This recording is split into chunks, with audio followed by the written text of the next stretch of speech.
just taking it one day at a time right now in terms of the North Carolina General Assembly, which is why we turn to the Heastra Automotive Group hotline. Our good friend Brian Murphy, sports investigative reporter for WRAL. Now, Brian Murphy, the latest today was the Senate now has the bill that the House of Representatives in the state passed regarding sports betting.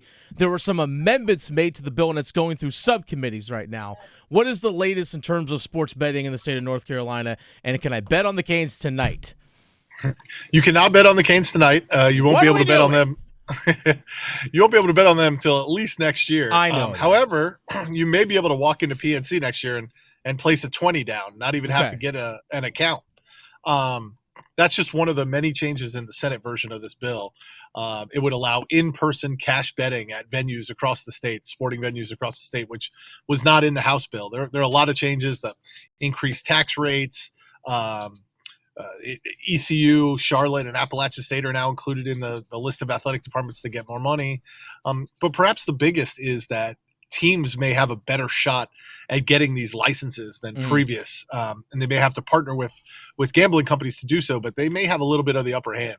Okay, let's get into the school aspect of this. Yeah. Brian Murphy, sports investigative reporter for WRAL, joining us here on the Heastra Automotive Group hotline. So in the initial bill that was set, it was basically non-FBS schools, from my understanding, that were state schools, that will be receiving some amount of money from sports gambling in terms of the revenue generated from this. But now they're in, so I'm talking like NC Central, North Carolina A&T, but now we're including App, ECU, UNC Charlotte. I'm assuming a UNC Wilmington, UNC Greensboro, a Fayetteville State, a Winston-Salem State, Elizabeth City State, some of these other smaller universities that are state schools, are they also receiving money as well? Yeah, when the bill first started, it was the lowest revenue athletic departments, so about 5 or 6. Then that list grew to all non-FBS schools, so anybody that played football or didn't play football at a level below the FBS was included. And that's 10 out of the 15 UNC system schools. Well, now they've added 3 more. And so the only 2 that are not included at this point are NC State and UNC. We're talking about UNC system schools. They would all get $300,000 annually in revenue from this bill, plus 20% of all revenue left after various distributions of the monies. It could be a significant amount of money for some of these smaller programs that I think Elizabeth City State has a budget of less than $1 million. Yeah. You're talking about getting at least $300,000 from sports gambling. That's a massive amount of money for those schools. Yeah, I mean, absolutely. Huge jump. And when you look at kind of the more, I guess, individual aspect of these changes, you mentioned it off the top there, the ability to walk into what would be these sports lounges and just put $20 on and bet. I mean, that seems like the way to kind of bring people in, to me at least, that wouldn't normally download like the DraftKings app or whatever it might be. A little easier for them. Right. I have been calling these sports lounges all along because that's what they were. You could go watch sports, but you still had to gamble on your phone. These are now sports books, at least according to the Senate, the Senate bill, where anyone can walk in and place a bet. So if you go to a Hurricanes game and you're just a casual fan, you don't want to download something on your phone. You don't want to load it up with money from your credit card. But hey, you're at the game. Why not put $20 on the Canes winning or Sebastian Aho scoring a goal? You'd be able to walk into the sports book. Now, obviously, this all has to get passed. They have to build a sports book, all that stuff. But assuming all that happens, you'd be able to walk in, place that bet, and I think it would hit a lot more of the casual fans who don't want to gamble on their phone day in and day out. But when they go to a sporting event, say that would become part of that experience. Brian Murphy, WRAL sports investigative reporter, joining us here in the Heastra Automotive Group hotline alongside Luis Fernandez. Dennis Cox here with you.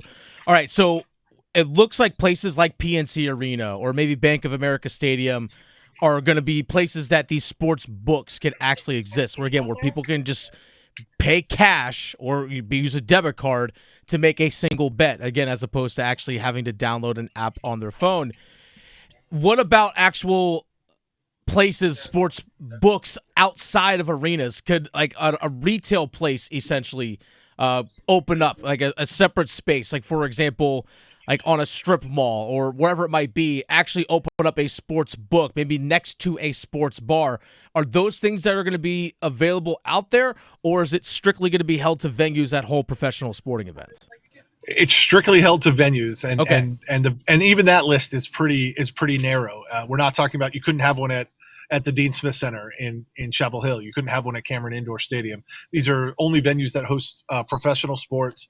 But if you host a NASCAR race, that would be included. Okay. If you host a golf tournament that attracts more than 50,000 live spectators, that would be allowed.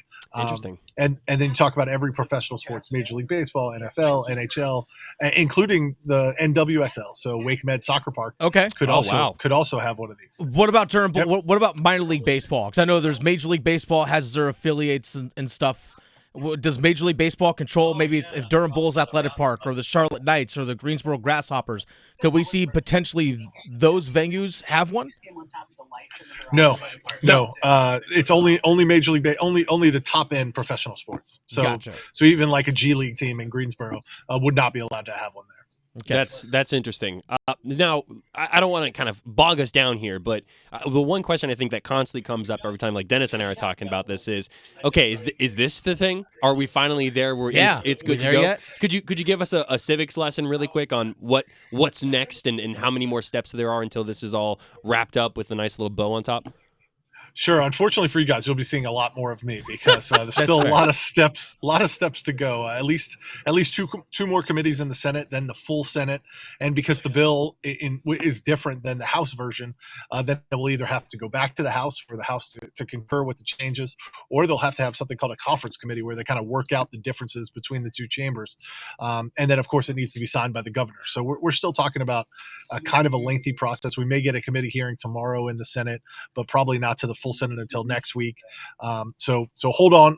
It's not going to happen anytime, in the immediate future. And then, of course, the start date is not until January 8th. If Brian Murphy from WRL Sports, the investigative reporter, Yes. had $1 for every time someone asked him, "Hey, is this going to be? Is this the thing? Is this the final step?"